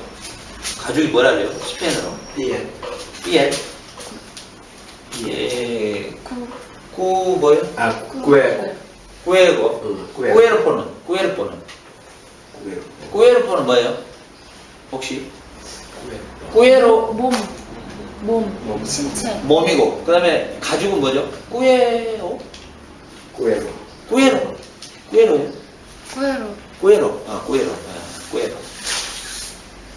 있네. 있네. Pero Jesús se hizo el 어허. tabernáculo con su propio cuerpo en el mundo. 하나님 예수님 자기 몸으로 온 세상에 성막을 만드셨어요. 이야, 그라시아. 이야. 자, 보세요. 구약 때 성막을 입혀라. 라벳이거든요. 라벳. 라벳, 성약을 입혀라. 자, 신약에서 성전을 짓는데 솔로몬이 금으로 성전을 입혀라. 이렇게 말했다는 거죠.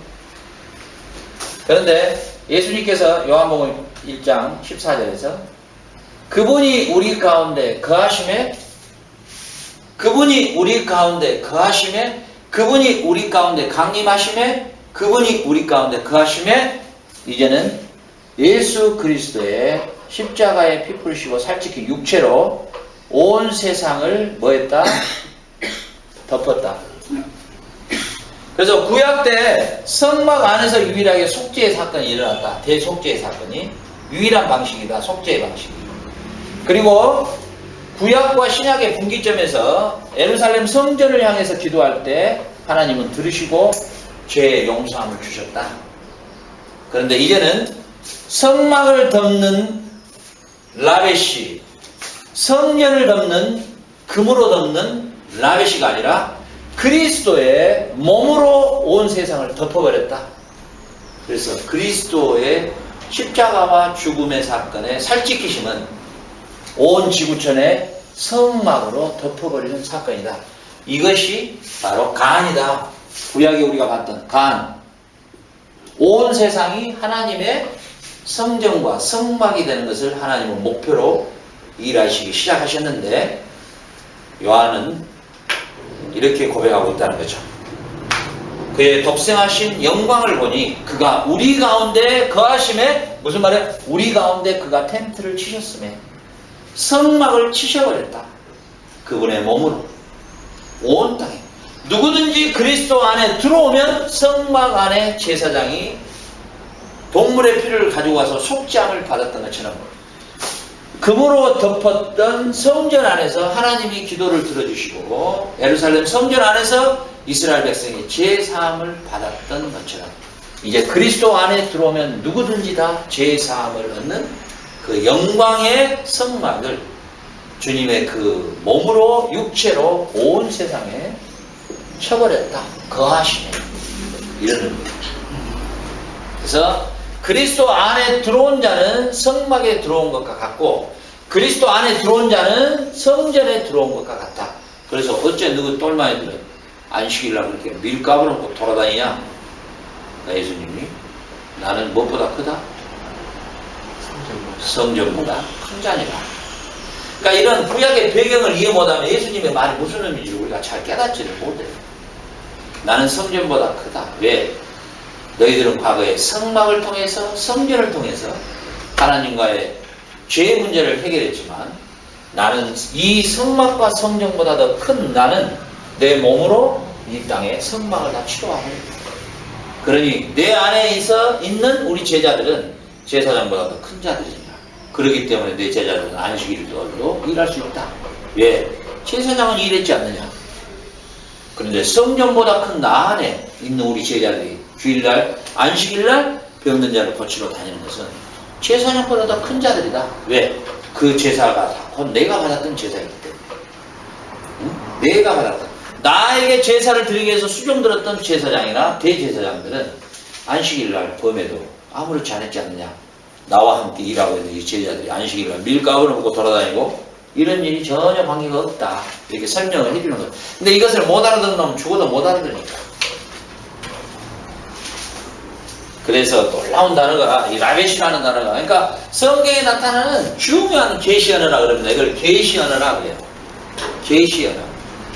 자, 의료서적을 뒤지면은 우리가 한국말을 아무리 잘해도 의료서적을 우리 보면은 전문용어 이해 안 되잖아요. 그죠? 그죠? 예. 농업이나 군사용어 전문용어로서 우리 한국말도 몰라요. 그래서 신문 읽다가도 열받을 때가 많아요. 지구들끼리 알아듣는 말로 했고 나는 어째 알아들을 거예요. 뭐 박사가 말하는데 인간의 뭐 생명 뭐 게르놈에 해가지고 게르놈 뭐 이상한 개 이름도 여러 가지가 있는데 개놈이다 가지고 그것도 게르놈이다 그러니까 헷갈려요. 못 알아들어. 한 30%도 못 알아듣겠어요. 전문용어. 그런데도 놀라운 것은 성경에도 하나님의 계시원의 전문용어들이 있어요. 이 전문용어는 단어로 확 해석을 할 수가 없는 용어예요. 이건 창세기부터 계시까지 다 연결고리로 엮어져 있는 단어이기 때문에 이것을 바르게 해석할 때 성경의 전체가 해석이 되고 예수님이 뭔 말을 하시는가를 이해를 하게 된다는 거죠. 이해가 가죠. 이게 아주 중요해요. 자, 그 다음에 우리 성도님 사무엘상 17장 38절 한번 봐봐요. 사무엘상 17장 38절. 이에 사물이 자기 군복을 다윗에게 입히고 노투구를 그의 머리에 씌우고 또 그에게 갑옷을 입히네. 자, 재밌는 일이 있습니다. 사실은 야 골리앗 앞에서 막 벌벌벌 떨고 있죠, 이 사울이. 예? 근데 사울 그놈은 어진간히 어짓잖은 놈이야. 내가 추접스러운 놈이야. 아, 쥐가 지금 못 알았으면 그냥 철수하라! 그러더니 어디 추접스럽게 꼬마가 왔는데 네가 가면 싸워라! 그럼 새끼야. 그런데 뭐요? 사실은 뭐요? 왕권을 지금 이양해버리고 있는 작업이에요. 이게. 왕권 이양입니다. 왜? 자기의 투구와 자기의 왕복을 벗어서 다윗에게 입혔다. 이게 뭐냐면은 라벳이에요. 그런 거요. 왕권을 지금 이임하고 있는 장면이에요. 이게 왕권을 이임하고 있다는 거죠.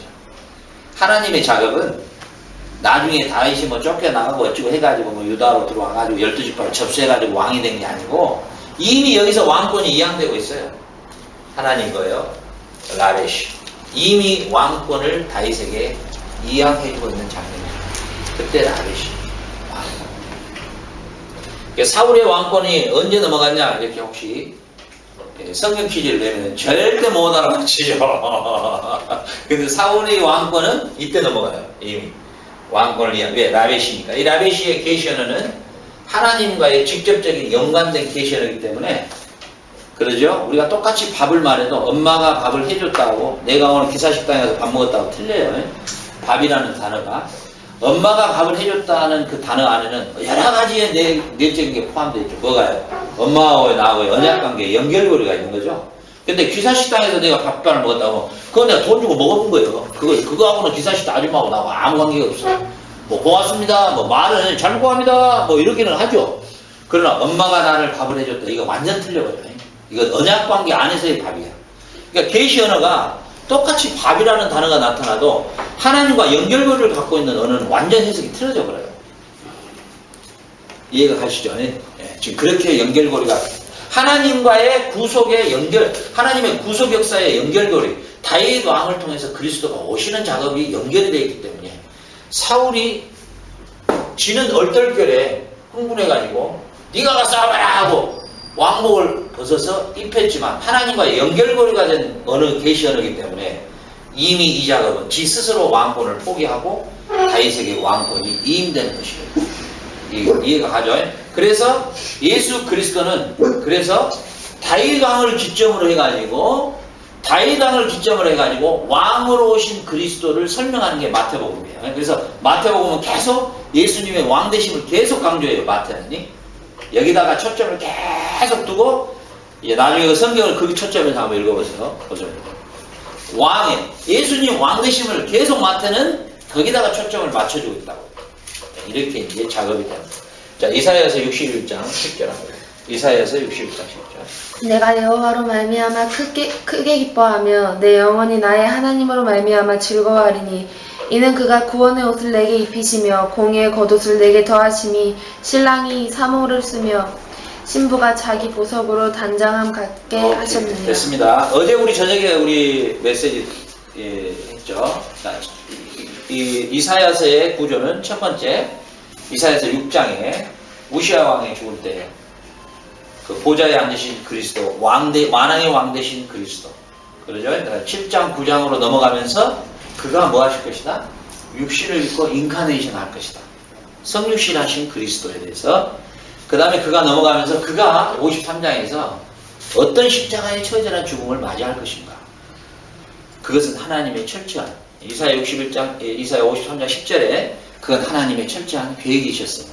그 아들의 수고로움을 보고 그 아들의 십자가의 죽음을 보고 심히 그분이 기뻐하셨다. 아들의 죽음을 통해서 씨를 보게 될 텐데 그 씨가 뭐냐? 지금 우리의 자손들을 볼 수 있다. 이렇게 설명이 되고 61장에 넘어가서 뭐냐면은 그 메시아가 죽고 부활하신 말미암아 이제 새하늘과 새 땅이 이루어질 것인데 그가 우리에게 방금 지금 이사야 61장 10절에서 뭘 말하냐면 그가 우리에게 무슨 옷을 입혀준다? 구원의 옷을 입혀준다. 이게 뭐냐면 라벳이라는 거예요. 라벳이. 그러니까 구원의 옷은 내가 입어서 입은 거 아니고 다윗이 야 네 옷 좀 나한테 주라 이래가 된 게 아니고 하나님께서 직접 입혀 주신 거죠. 제사장의 옷도 직접 입혀 주신 거죠. 그리고 아담의 반스도 직접 입혀 주신 거죠. 왕의 옷도 직접 입혀 주신 것처럼 결국은 뭡니까? 라베시의 하나님은 우리에게 오늘 이사야 선지자는 그분이 그 메시아가 갈 텐데 그 메시아가 십자가에 죽고 돌아신 말이나 구원의 옷을 직접 입혀 주실 것이다. 이렇게 예언을 해놓는단 말이에요. 800년 전에. 그러죠? 그래서 바울은 여기에 흥분을 한 나머지 너가 그리스도의 옷을 입어라. 엄청난 단어들이 나와요. 막 쏟아져요. 다윗은 막 이걸 자꾸 늘어지는 거라. 너희들이 구원 얻은 것은 행위로가 아니다. 착각하지 마라. 구원의 옷을 입혀준 거야. 하나님이. 그 구원의 옷을 예수님이 입혀준 거야. 그 옷을 입었어. 이제 의의 옷을 입어. 그리스도의 옷으로 바꿔 입어. 옛날에 새 옷을 벗어버려. 옛날 헌 옷을 벗어. 새 옷을 입어. 그리스도로 입어. 이렇게 계속 라베시 단어를 헬라어로 70인역으로 번역해서 계속 쓰고 있는 거예요. 마태복음 27장 28절. 그의 옷을 벗기고 홍포를 입히며 가시관을 엮어 맞아요? 그의 머리에 씌우고 갈대를 그 오른손에 자, 들리고. 됐어요. 자, 네가 유대인의 왕이냐? 이놈이 어디서 네가 지금 남편 국밥집에서 온 놈이 네가 감히 네가 왕이라고? 허허, 이 기가 막히네. 너는 아무리 봐도 또라이야. 그러면서 그래, 네가 이왕 왕이다니까 왕아 흉내 한번 내봐라 하고 왕이 출정할 때 입고 가는 홍포, 왕이 겉옷을 탁 두르는 왕의 복장을 예수님에게 입혔다. 자, 보세요. 하나님과의 계시 언어는 의미가 완전 틀리다 그랬죠. 자, 뭐예요? 사실은 예수님의 유대의 왕이시면서도 만왕의 왕이시고 유대의 왕이었던 다윗 왕의 완전한 성취자 만왕의 왕이심의 공포, 모든 사람들 앞에 공포하는 대관식이 첫 번째는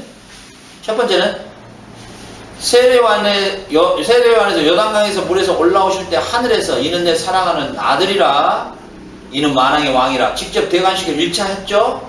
2차 대관식이 지금 이 장면이에요.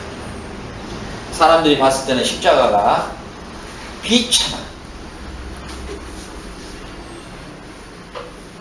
사람들이 봤을 때는 조롱의 장소예요. 지금 이놈이 네가 왕이라고?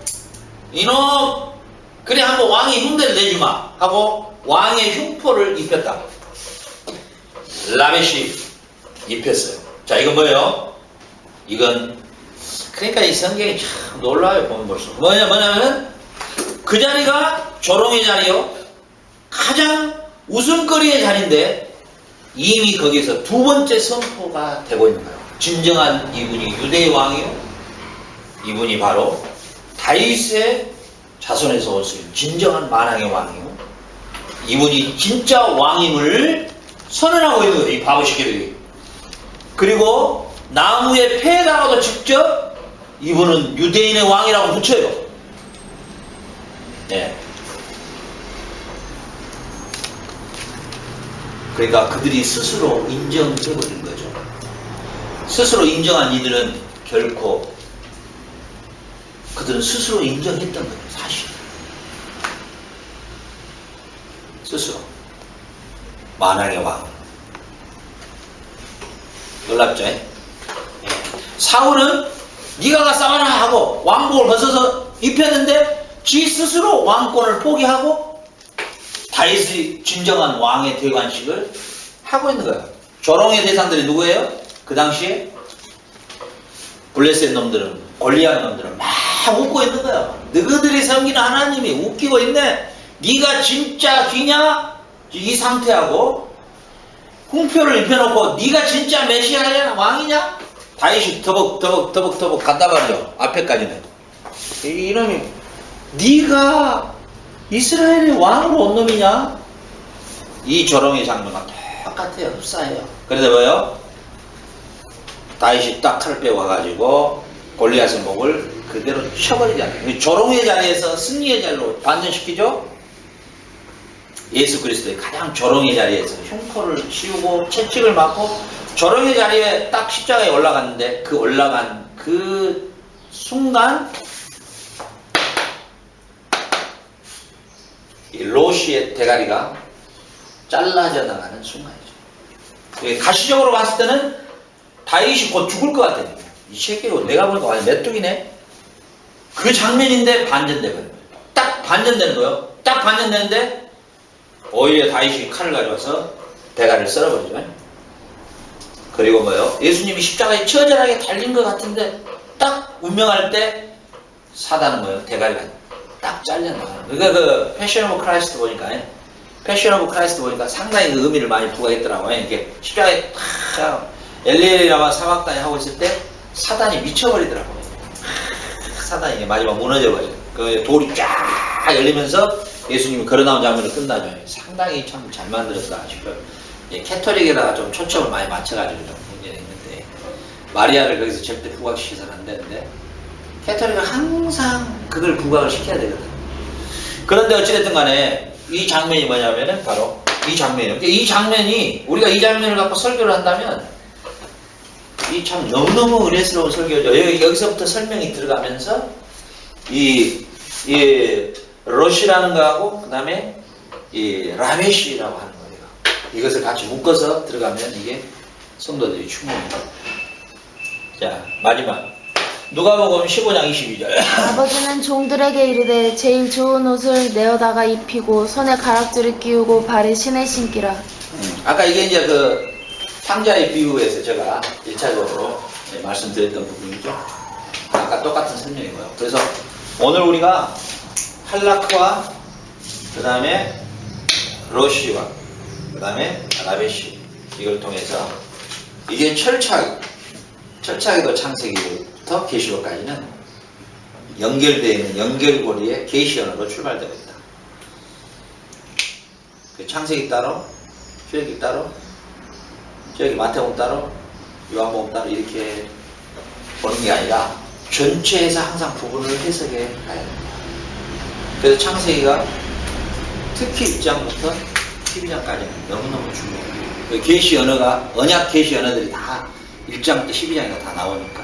그래서 그 옛 언약, 그 옛 약속을 어떻게 하나님이 그 아들 그리스도를 통해서 성취해 가신가. 이 스토리가 구속사고 구속 역사. 자, 우리 송소회장님 기도하고 마치죠.